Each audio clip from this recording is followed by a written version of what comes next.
Bonjour et bienvenue à cette démonstration de la plateforme e-procurement.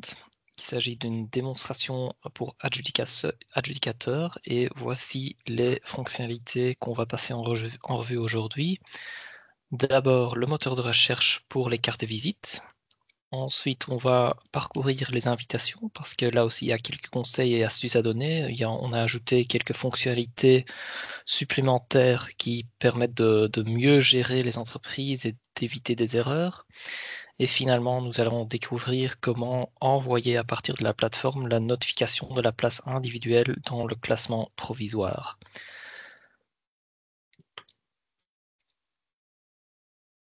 Donc, commençons avec le premier sujet à l'agenda, c'est le moteur de recherche pour les cartes de visite. Pour cela, je passe sur la plateforme officielle et je me mets en français. Donc, juste pour rappel, ce qu'on va vous présenter aujourd'hui, c'est évidemment qu'une sélection de fonctionnalités, des choses qui nous semblaient utiles à communiquer. Évidemment, on a encore travaillé sur plein d'autres fonctionnalités, grandes fonctionnalités, petites améliorations et ainsi de suite. Mais donc, on estimait que les sujets d'aujourd'hui, ils méritaient bien une petite démonstration.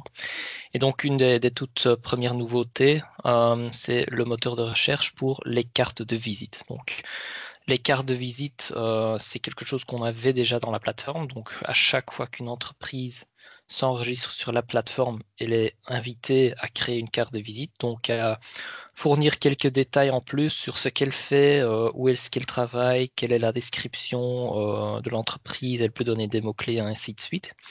Et donc, ce qu'on a fait maintenant, un peu à l'initiative, ou en tout cas en collaboration avec la région Wallonne, avec qui nous avons un partenariat de collaboration, donc, nous avons créé un moteur de recherche ouvert qui permet de parcourir, de rechercher les cartes de visite des entreprises enregistrées.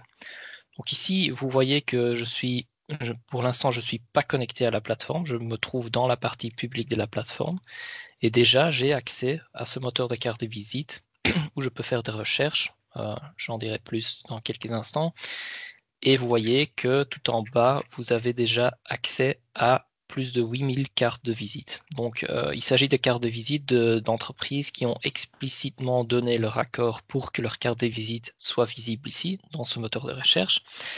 Mais vous allez voir que ça vaut quand même la peine d'être connecté en tant qu'acheteur. C'est ce que je vais faire maintenant. Donc, je passe à l'écran de connexion et je me connecte avec ma carte EID.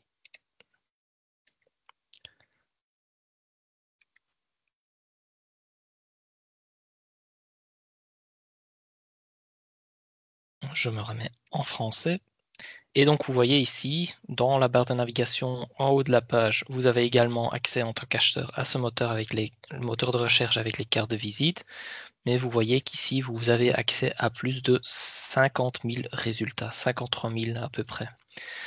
Donc ça vaut quand même la peine de se connecter en tant qu'acheteur. Évidemment, c'est parce que le niveau de visibilité par défaut lorsqu'une entreprise va s'enregistrer, c'est pour la carte de visite, en tout cas, la visibilité est par défaut configurée sur uniquement visible pour les acheteurs. Donc ça fait que en tant qu'acheteur, vous aurez accès à beaucoup plus de cartes de visite que en tant qu'utilisateur anonyme. Quel est le but de ce moteur de recherche? Ben, évidemment, vous aviez déjà accès en tant qu'acheteur à un moteur très semblable, mais la différence ici, c'est qu'il est accessible en dehors de chaque marché particulier, en dehors de chaque fonctionnalité bien spécifique, telle que les invitations avant. Évidemment, on va voir que tout à l'heure, on va voir que même dans les invitations, on a toujours accès à ce moteur de recherche. Mais donc ici, vous pouvez l'utiliser en dehors d'un marché concret. Par exemple, lorsque vous voulez faire la connaissance des entreprises dans votre région qui sont actives dans les marchés publics, lorsque vous êtes à la recherche d'entreprises pour faire une prospection de marché dans un certain domaine et ainsi de suite. Comment fonctionne ce moteur de recherche? Ben, ça, c'est assez simple. Tout d'abord, vous avez une barre de recherche ici dans laquelle vous pouvez saisir des mots-clés tels que le nom de l'entreprise, son numéro d'entreprise si vous le connaissez par cœur, les mots-clés, évidemment, que l'entreprise aurait utilisés dans la description de son entreprise. des adresses mail également, et ainsi de suite. Donc ça, c'est une recherche libre si on veut. Et ensuite, sur le côté, on a encore plusieurs critères de recherche ou des filtres qui vous permettent justement de raffiner les résultats ou qu'on peut même utiliser sans encoder au préalable un mot-clé, un mot de recherche. Donc on commence ici, je suis intéressé par, vous pouvez chercher les entreprises selon le type de marché par lequel ils sont intéressés, donc services, travaux, fournitures. Prenons pour l'exemple fournitures. Ensuite, vous pouvez filtrer sur expertise, donc en utilisant un code CPV. Par exemple, ici, si je suis à la recherche de voiture, peut-être on va prendre autre chose pour l'instant, imprimés et produits connexes. Voilà, je recherche des entreprises qui travaillent dans ce secteur-là, je sélectionne, automatiquement il met à jour la liste, et puis je peux continuer à filtrer. Donc on peut délimiter ou limiter les résultats en fonction de la zone d'activité de l'entreprise. Donc si une entreprise a indiqué, ben, nous on travaille uniquement, par exemple, en région wallonne, ben, voilà, vous pouvez rechercher les entreprises, ou en tout cas les entreprises qui ont indiqué qu'ils travaillent aussi en région wallonne. Voilà, on sélectionne. De nouveau, ça se met à jour. Et en plus, on a deux filtres qui permettent de filtrer un peu plus sur la localisation de l'entreprise. Donc, si on est à la recherche des entreprises locales, donc situées près de chez soi, si on veut, on a la possibilité de soit utiliser le code NUTS belge. Attention, ça fonctionne uniquement pour les entreprises belges avec un code postal belge, parce qu'il y a un lien entre le code NUTS et le code postal belge qui existe en arrière-plan. Donc, par exemple, on peut dire, voilà, montrez-moi toutes les entreprises qui sont localisées ou situées en région namuroise. Hop, voilà, et tout de suite, la recherche, les résultats se mettent à jour. Ça, c'est une des possibilités. Une autre possibilité, c'est qu'on peut limiter la recherche sur base du code postal de l'entreprise. Donc, si on veut vraiment être très spécifique et dire, voilà, montrez-moi ou affichez-moi les entreprises qui sont situées dans ma ville ou dans les villes, euh, dans les alentours, on peut aussi le faire en encodant des codes postaux. Un ou plusieurs codes postaux, c'est comme on veut. Je connais pas les codes par cœur, mais en tout cas, vous comprenez à quoi ça sert. On voit tout de suite, on n'a que ici les entreprises maintenant avec code postal 5000. Et finalement, on peut indiquer une fourchette ou une plage d'une valeur estimée minimale et maximale. Donc, c'est-à-dire que chaque entreprise a la possibilité d'indiquer sur sa carte de visite un seuil minimal à partir duquel on peut contacter cette entreprise et un seuil maximal jusqu'à quel montant elle est intéressée à faire des marchés. Et donc, basé sur cette fourchette qui est sauvegardée sur sur la carte de visite des entreprises, vous pouvez également encoder une fourchette pour trouver ainsi une entreprise dont la capacité économique et financière est à peu près dans les régions de ce que vous recherchez. Évidemment en fonction du marché. Donc voilà, c'est à peu près tout ce qu'on peut dire sur le moteur de recherche pour les cartes de visite. Fonctionnalité quand même assez intéressante. Et comme j'ai dit, nous allons passer maintenant au point suivant sur l'agenda, c'est-à-dire les conseils et astuces pour les invitations. On va voir que lorsqu'on fait une invitation, on a également accès à ce même moteur de recherche. Pour cela, je vais passer évidemment sur la plateforme de démo. Iproc démo. Et je vais me connecter également en tant qu'acheteur.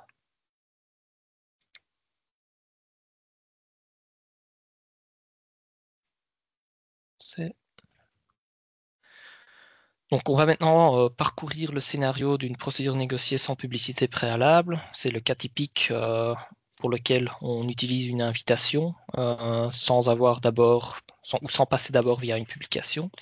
Donc pour cela, je vais sur la page dossier et je peux lancer à partir de cette page immédiatement une invitation.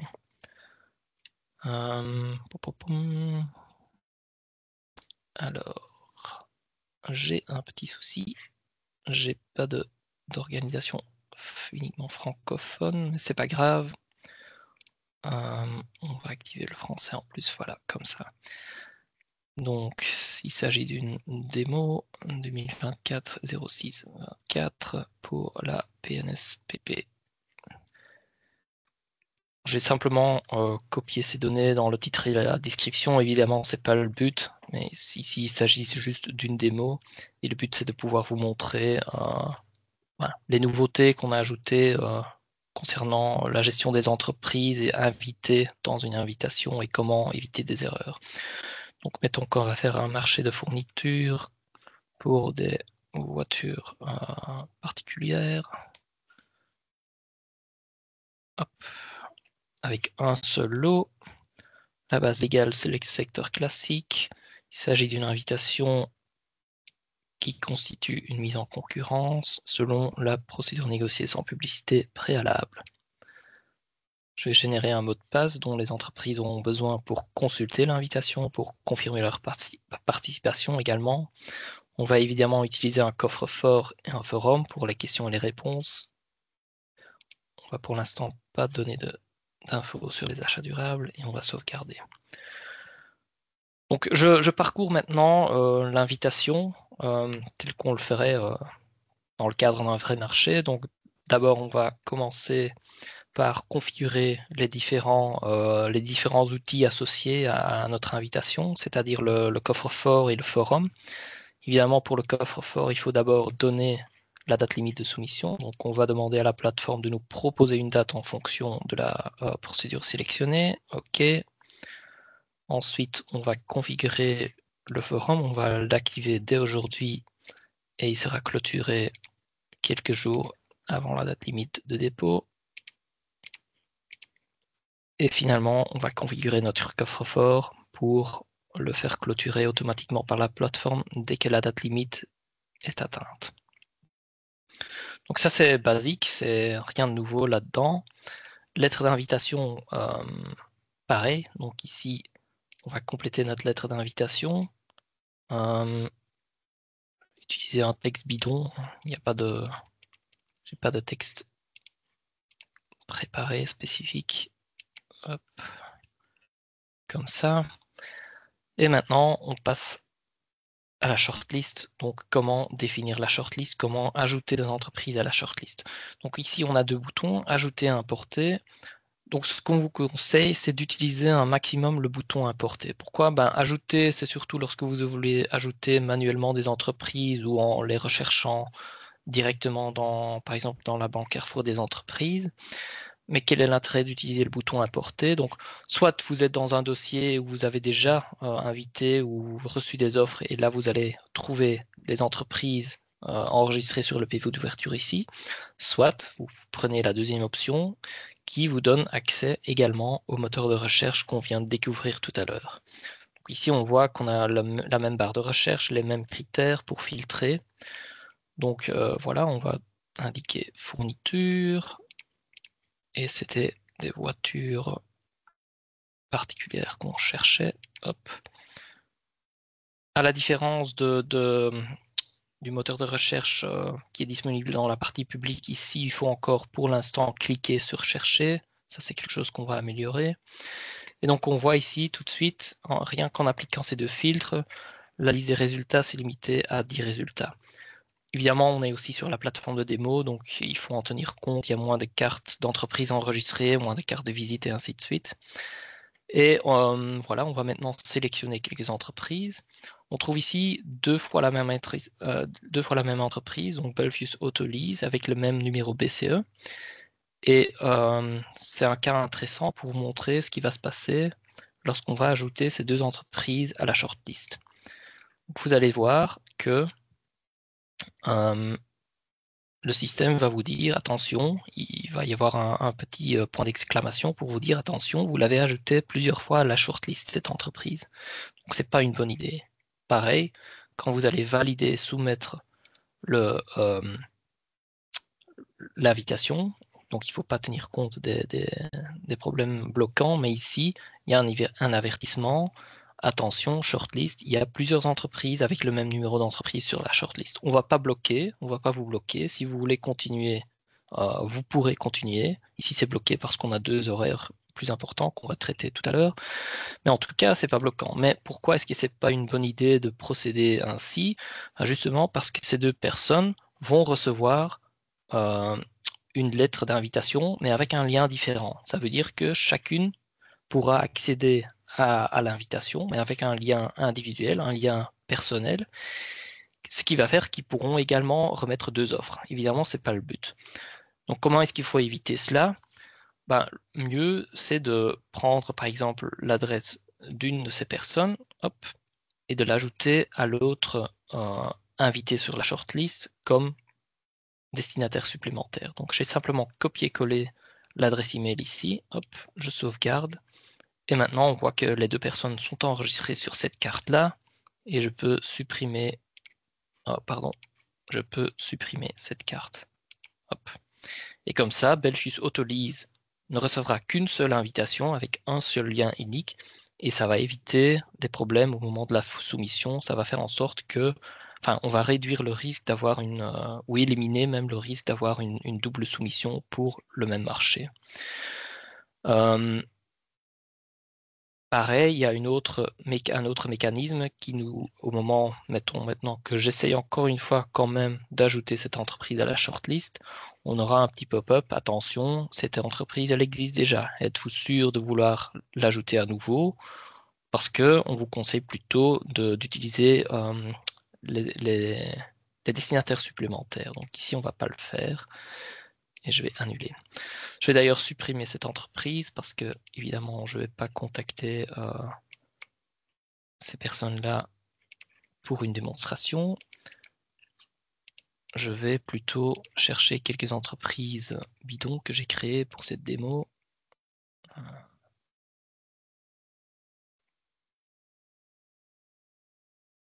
Hop. Chercher. Donc ici, je retrouve Arlands, Bowens, Chabert et Dubois. ABCD, c'est pratique. Et je les ajoute à la shortlist. Également ici, j'ai toujours la possibilité d'ajouter des destinataires supplémentaires. Donc il suffit de cliquer sur les 3 petits points, modifier, et ici en bas, on peut ajouter autant d'adresses email qu'on veut, et ces personnes recevront tous la même invitation et le même lien d'invitation. Ensuite, maintenant je suis prêt à valider la soumission, sauf que comme je travaille dans une organisation néerlandophone, il faut que je complète le titre de mon dossier en néerlandais aussi. Donc ça, c'est vite fait. Modifier. Hop. Et pareil pour la description. Hop. Je peux maintenant retourner dans mon invitation. Valider et soumettre. Donc ici, je reçois encore un avertissement comme quoi j'ai écrit la lettre d'invitation que en français, alors que sur la shortlist, il y a aussi des entreprises dont la langue préférée n'est pas le français. Donc il y a Arlands et Bowens, A et B sont des entreprises avec langue préférée néerlandais. Du coup, on reçoit cette invitation. Soit on peut compléter la lettre d'invitation en néerlandais, soit on peut ignorer. Donc vous voyez, tant que les messages affichés se trouvent dans un cadre orange, ça veut dire que c'est simplement un avertissement, mais vous pouvez l'ignorer si vous voulez. Pareil pour les documents, il n'y a pas d'obligation d'ajouter les documents. Évidemment, normalement, dans le cas d'une PNSPP, vous allez ajouter le cahier des charges sous la partie documents. Je vais encore vite compléter la lettre d'invitation en néerlandais. Hop. Je vais marquer ça comme étant le français et celui-ci comme étant la lettre néerlandophone. Voilà. Je peux maintenant valider l'invitation et ensuite approuver et envoyer. Et ici, on découvre une autre nouveauté, c'est-à-dire qu'on a désormais la possibilité de recevoir en BCC, donc en copie, tous les mails d'invitation qui sont envoyés aux entreprises. Donc c'est une option très intéressante. Pourquoi? Comme ça, vous voyez ce que vont recevoir les entreprises. Dans le cas où une entreprise vous direz oui, mais j'ai pas reçu l'invitation, est-ce que vous pouvez me la transférer? Ben, vous aurez ce mail dans votre boîte mail. Pareil, si vous constatez après quelques jours que certaines entreprises n'ont pas encore consulté votre invitation, ce que vous pouvez voir sur la shortlist, ben, vous avez la possibilité de prendre l'email dans votre boîte mail et de l'envoyer encore une fois, peut-être à une autre adresse de l'entreprise. Donc, on va activer ça. Je souhaite recevoir tous les emails d'invitation dans le BCC. OK, je confirme. Et maintenant, voilà que l'invitation a été envoyée et on va attendre qu'on reçoive les mails.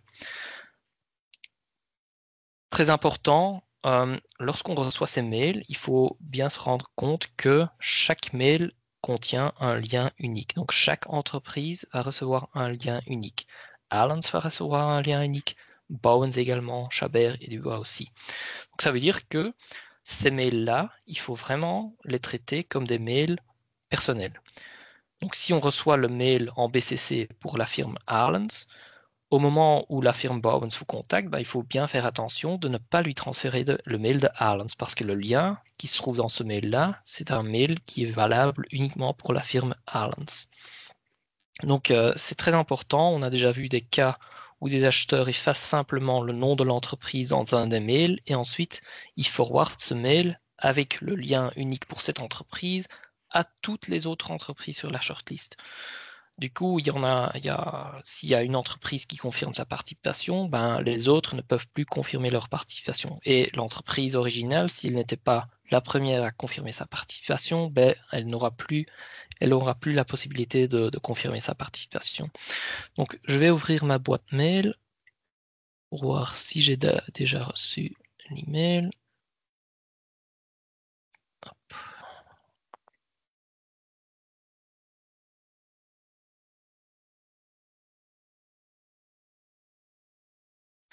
Donc, les autres mails ont un peu de retard, il paraît. Mais j'ai déjà reçu, voilà, là qu'ils arrivent. Donc ici, ça, c'est le mon mail de confirmation. Ouais, comme mon profil est néerlandophone, j'ai reçu le mail en néerlandais, mais ça liste simplement, voilà, vous avez envoyé l'invitation à telle et telle entreprise. Ici, je reçois en copie, on voit, voilà, ça c'est le mail destiné à Dubois. On voit que c'est une invitation pour Dubois et j'ai le lien unique de Dubois. Encore une fois, et on le rappelle ici également à l'entreprise, le lien figuré dans cette invitation est unique et destiné exclusivement à l'entreprise spécifiée, donc il ne faut surtout pas le forwarder à d'autres entreprises. Et cela vaut bien sûr aussi pour vous en tant qu'acheteur. Si vous recevez les mails en copie, ce mail-là, vous pouvez le forwarder, mais uniquement à des personnes travaillant pour Dubois. Pareil pour l'autre invitation, pour Chabert, c'est un lien unique pour Chabert. J'insiste vraiment là-dessus parce que c'est quand même très important pour éviter les maladresses. On retourne maintenant sur la plateforme. Donc ici, je suis à nouveau dans mon invitation où je viens d'envoyer mon invitation. Autre petite astuce ou petite fonctionnalité qu'on a ajoutée, on a maintenant la possibilité de cliquer sur le lien à côté de chacune des entreprises, sur les trois petits points plutôt, et de dire, voilà, je souhaite envoyer l'invitation pour cette entreprise-là par mail. Donc je clique et ça va simplement ouvrir un email dans votre client mail, donc dans votre programme mail tel que Outlook ici. Et vous voyez, vous avez dans ce mail le lien unique avec le mot de passe et encore une fois l'avertissement, attention, ce lien n'est valable que pour l'entreprise, dans ce cas Chabert. C'est vraiment très important de ne pas mélanger les liens, de ne pas communiquer le lien individuel d'une entreprise aux autres entreprises et vice-versa.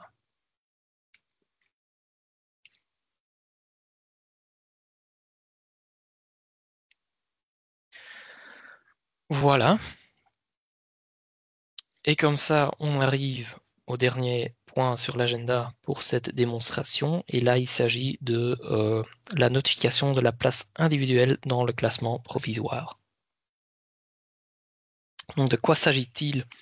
Il s'agit d'un changement récent de la législation qui fait que lorsque vous faites une procédure ouverte ou restreinte qui reste en dessous des seuils européens et pour laquelle le prix est le seul critère d'attribution, vous êtes obligé de communiquer la place individuelle dans le classement provisoire à chacun des soumissionnaires, et cela immédiatement après avoir rédigé le PV d'ouverture. Et il faut le faire via la plateforme e-procurement. Donc on va maintenant découvrir comment faire cela. Donc, je retourne sur la plateforme de démo où j'avais déjà préparé un autre dossier. Le voilà. Donc ici, il s'agit d'un marché selon la procédure ouverte.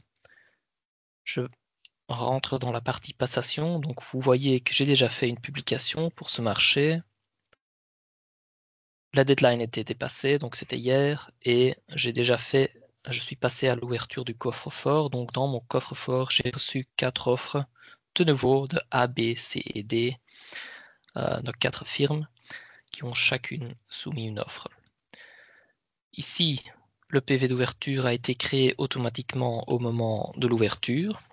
Donc je peux le consulter. Il est actuellement en préparation. Et on voit ici les mêmes entreprises qui ont participé. Qu'est-ce qui est important? Lorsqu'on va par exemple consulter l'offre de Chabert, on aura les coordonnées, mais tout en bas, on aura aussi les lots pour lesquels l'entreprise a indiqué vouloir participer, ainsi que les prix pour chaque lot, prix exclu hors TVA, prix TVA comprise.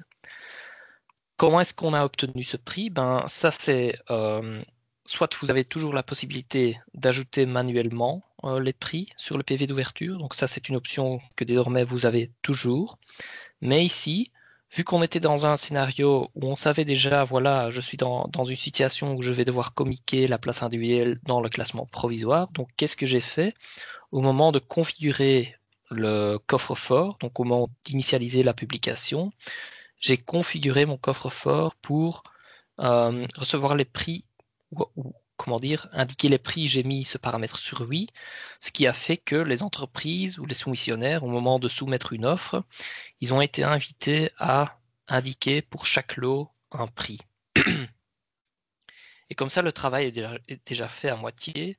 Parce que normalement les entreprises ont complété ce prix et donc automatiquement ce prix sera repris sur le PV d'ouverture pour chacune de ces entreprises. Quand je dis repris sur le PV d'ouverture, ça veut simplement dire que les prix seront enregistrés et vous les verrez côté acheteur. Est-ce que cela veut forcément dire que les prix seront aussi publiés dans le PV?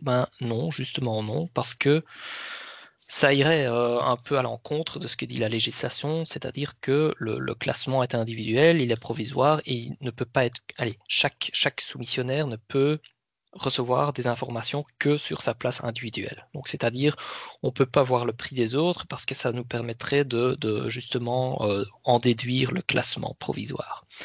C'est pour ça qu'ici, à côté du paramètre déjà existant qui vous permet de déterminer la visibilité ou définir la visibilité du PV au moment où vous le publiez, vous avez désormais aussi un paramètre visibilité des prix. Et par défaut, il va toujours se mettre sur prix non visible. Donc peu importe ce que vous configurez ici, indiquer les prix oui ou non, même si vous dites oui et que les entreprises seront invitées à donner un prix au moment de la soumission, de toute façon, dans le PV d'ouverture, la visibilité des prix sera non visible et donc il n'y a pas de risque que vous communiquiez par accident le prix dans le PDF qui sera peut-être publié après. Sauf si vous allez évidemment changer manuellement. Mais bon, on laisse sur non visible. Qu'est-ce qui est important aussi pour pouvoir passer à la notification, c'est qu'il faut peut-être d'abord vérifier pour chacune des entreprises, est-ce que j'ai un prix, du moins pour les lots auxquels ils ont confirmé vouloir participer. On a toujours la possibilité de dire, voilà, il manque un prix, mais je l'ai retrouvé dans les documents d'offre, donc je vais le compléter ici manuellement en cliquant sur la petite croix. Ici, on voit que cette entreprise n'a pas participé au deuxième lot, c'est parfaitement possible, donc là, je vais pas aller compléter. Soit. Donc, mettons que tout est en ordre, on a un prix pour chaque lot, pour chaque entreprise. Ce qui nous reste à faire maintenant, c'est de finaliser le PV d'ouverture. Voilà, il est finalisé. On a maintenant la possibilité de le signer et même de le publier. Mais bon, ça c'est des étapes conseillées. Enfin, on vous invite vivement à publier vos PV d'ouverture, mais c'est pas obligatoire pour passer à la notification du classement provisoire. Donc, ce qu'on va faire maintenant, on a finalisé notre PV. On va de nouveau retourner sur dans la partie passation de notre dossier. Et on va, via les 3 petits points, on va initialiser une nouvelle notification. On va créer une notification. Évidemment, les données de base sont déjà complétées puisqu'on a déjà fait une publication. On passe à l'étape suivante. Ici, pour la plus grande partie, tout est déjà complété aussi, mais je dois juste encore sélectionner le but ou le propos général de notre notification. Et ici, on va le trouver sous l'onglet Passation, on trouve Classement provisoire. Pour l'instant, cette option est uniquement disponible lorsque vous êtes dans le secteur classique ou dans les secteurs spéciaux, donc c'est la base légale du dossier, et si vous êtes ou si la procédure sélectionnée est une procédure ouverte ou restreinte. Dans les autres cas, vous n'allez pas avoir cette option. Classement provisoire, ok, on sélectionne, suivant. On va encore générer le mot de passe, donc ça c'est identique à une invitation, puisque même pour une notification, on va envoyer un lien individuel qui permettra aux entreprises notifiées de consulter la notification en ligne. Enfin, c'est surtout intéressant si vous avez ajouté des documents dans cette situation-là. Pour le reste, c'est pas, enfin, il n'y a pas autre chose à découvrir, disons. Il n'y a pas de possibilité de remettre une offre ou des choses pareilles, c'est évident. Voilà, on va sauvegarder. Et donc ici, notre notification a été initialisée, elle est en statut en préparation. Et on va simplement, comme pour une invitation ou comme pour une autre notification, parcourir les différents onglets et compléter les données au fur et à mesure qu'on les rencontre. Procédure, objet du marché, paramètres généraux, date clé, tout est déjà pré-rempli. Évidemment, si on peut toujours reporter la date d'envoi ou changer le mot de passe. Bon, ça c'est évident.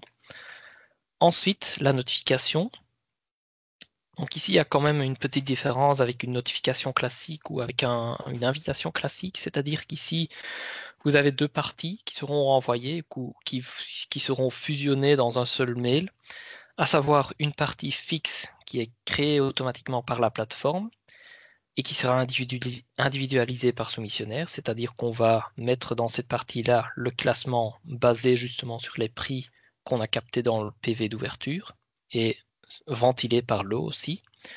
Donc ça, c'est une partie fixe aussi avec la référence à la législation et l'avertissement comme quoi on ne peut pas divulguer ces informations à des tiers.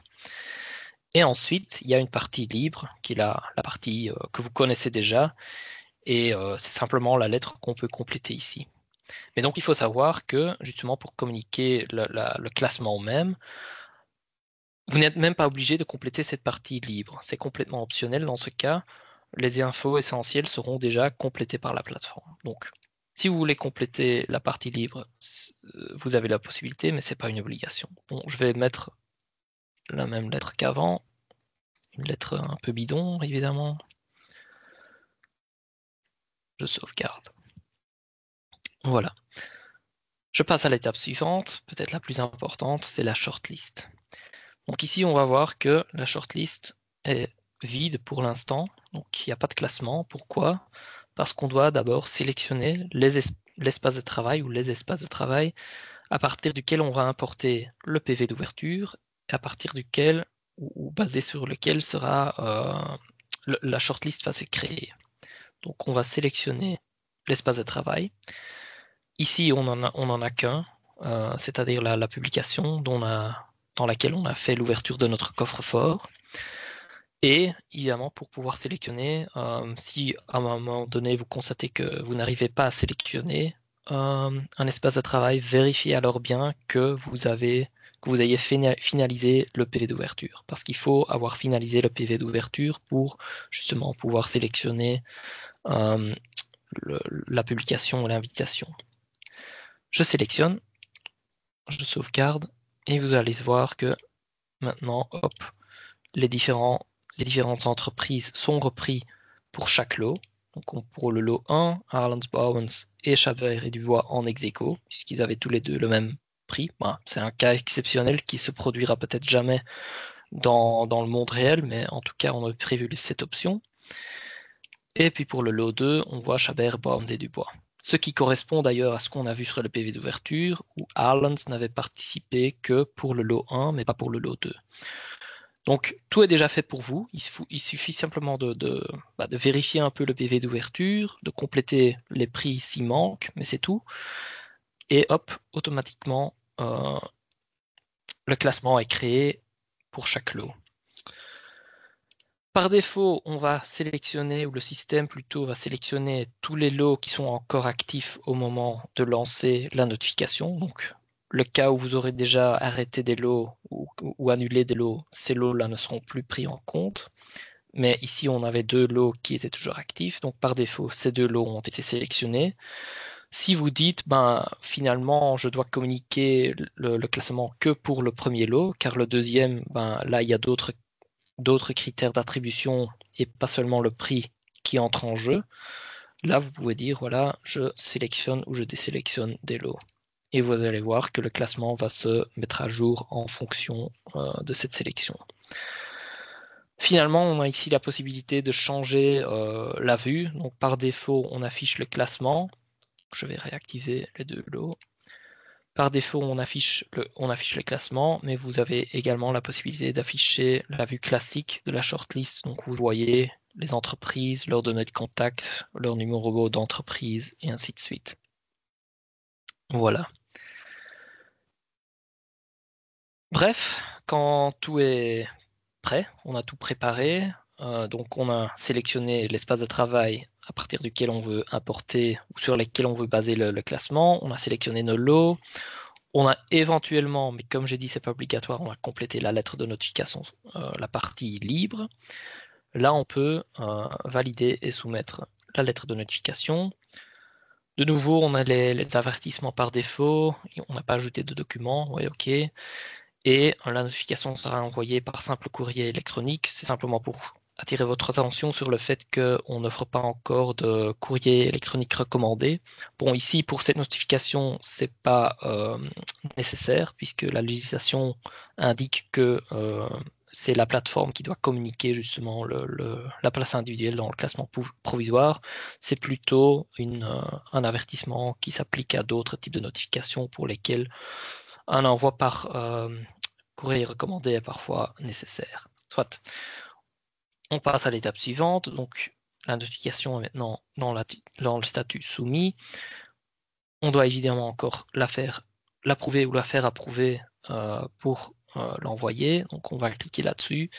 Et ici, on voit qu'on a la même option de recevoir les mails de notification aux entreprises en PCC. Donc c'est très intéressant aussi. Si vous voulez avoir une preuve en main de ce qui a été envoyé par la plateforme, vous cochez simplement cette petite case, vous confirmez et on va voir que dans quelques instants, on va recevoir le mail ou les mails envoyés aux entreprises. Je retourne dans ma boîte mail.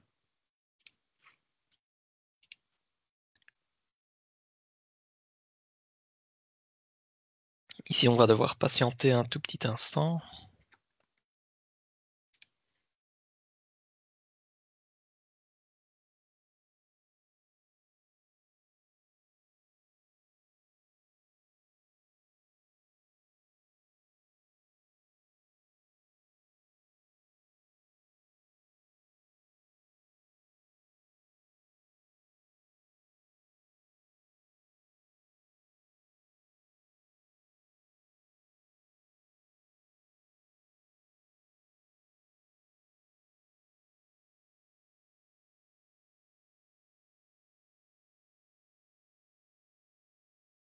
Voilà.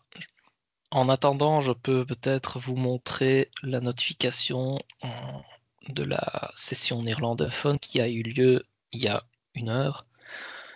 Donc, ça, c'est le mail qu'on reçoit en copie et qui est destiné à une entreprise. Donc, on voit ici la notification pour l'entreprise Dubois.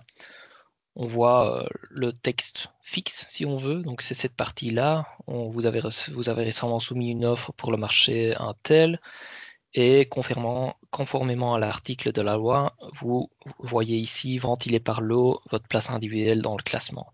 Donc vous voyez ici que Dubois, pour le lot 1, ils occupent la place 3, mais c'est un ex-aequo, résultat ex-aequo avec Chabert. Et pour le lot 2, ils ont également obtenu la place 3. Entre-temps, non, toujours rien. Je vais essayer de trouver l'autre mail.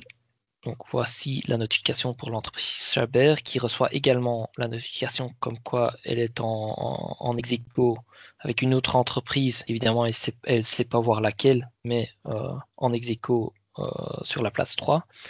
Et que pour le lot 2, pour l'instant, elle est à la première place. De nouveau, avec l'avertissement de ne surtout pas communiquer ces informations à des tiers, avec le lien individuel, mais comme j'ai dit, c'est surtout intéressant lorsque l'acheteur ou l'adjudicateur a publié des documents dans la notification. Et finalement, ici en bas, on voit la partie libre, si on veut, la lettre optionnelle qui a été ajoutée par l'adjudicateur. Donc vous voyez, tout est fait pour vous. Il suffit de faire un peu attention lorsque vous créez la publication ou l'invitation. Donc activez surtout le paramètre indiquer les prix. Ça va vous faciliter la vie parce que ça va déjà rassembler tous les prix au moment où les soumissionnaires confirment leur participation ou remettent offre. Et finalement, vérifier le PV, finaliser le PV. Et une fois que après, il suffit de créer la notification et tout sera presque fait de manière automatique. Ici, on reçoit les mails. Et juste encore, oui, c'est en néerlandais, de nouveau, parce que mon profil sur le site, il est néerlandophone, mais en tant qu'acheteur, par défaut, vous ne recevez que ça, donc juste un email pour vous confirmer que la notification a été envoyée et à quelles entreprises. Mais donc, avec la possibilité de recevoir les mails en BCC, vous avez également accès à ces mails-là et vous pouvez les archiver ou garder dans votre archive plutôt. Voilà, et comme ça, on est arrivé à la fin de cette démonstration de la plateforme e-procurement. Je vous remercie pour votre attention et à la prochaine démo.